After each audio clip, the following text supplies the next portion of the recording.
Forbidden types of clothing. 1. Clothing that reveals the private parts.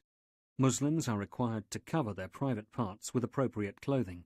As the Quran states, "Children of Adam, we have sent down clothing to you to conceal your private parts." Surat Al-A'raf 7:26. Islam has fixed the standards of modesty for both men and women. For men, the minimum amount to be covered is between the navel and the knee.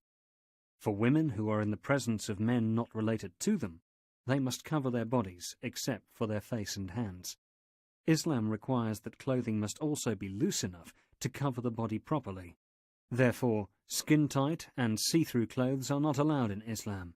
In fact, the Prophet warned those people who did not observe modesty in dress, calling them types among the people of hellfire, one of them being women who are clothed yet naked. 2. Clothing that involves dressing like or imitating the opposite sex. This type of clothing is strictly forbidden in Islam, and wearing it is considered one of the major sins. This imitation may be extended to include imitation in the manner of speaking, gait, and movement.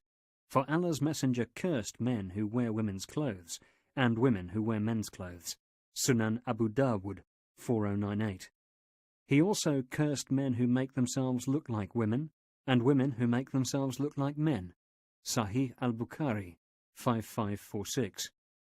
By directing men and women to observe different modes of dress, Islam takes into account the biological differences between them and encourages them to act in accordance with the dictates of sound reason and the pure inner nature innate in all humans, fitrah.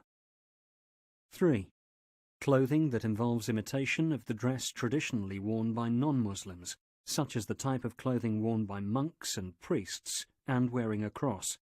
This also includes clothing that is specific to a certain religion, for the Prophet said, "Whoever imitates a people is one of them."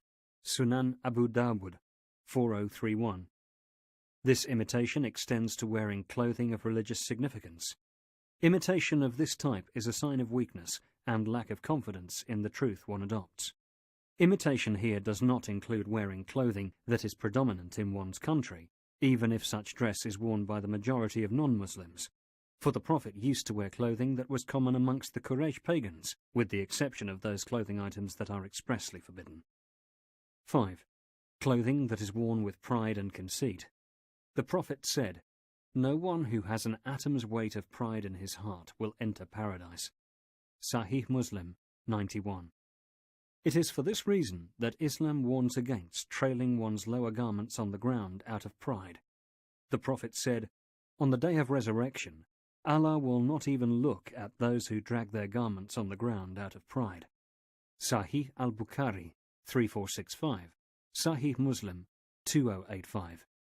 Islam also warns against wearing the so-called libas ash-shura, flamboyant, flashy clothing. In fact, this term refers to a number of things, including any type of weird clothing which has certain qualities that attract the attention of the general public, making its wearer known for it. Notorious clothing, due to its type or loud and repulsive color, and any type of clothing that makes its wearer an object of pride and fame, attracting too much attention to himself. The Prophet said, "Whoever wears clothes of shuhra in this world, Allah will make him wear clothes of humiliation on the Day of Judgment." Musnad Ahmad 5664, Sunan Ibn Majah 3607. 5. Silk clothing, or clothing adorned with gold or silk for men. Referring to gold and silk once, the Prophet said, "These are forbidden for men among my followers, but permissible for women." Sunan Ibn Majah 3595, Sunan Abu Dawud 4057.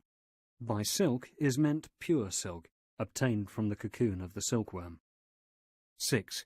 Extravagant clothing. The Prophet once said, "Eat, give charity, and wear clothes. Let no extravagance or pride be mixed with what you do." Sunan an-Nasa'i 2559. The manner of dressing, however, varies from one person to another, depending on one's social position. If a person is rich, he may purchase clothing that a poor person cannot afford, given his monthly outcome, economic position, and other financial obligations he has to fulfill. While a piece of clothing may be considered a form of extravagance for a poor person, it may not be considered as such for a rich person.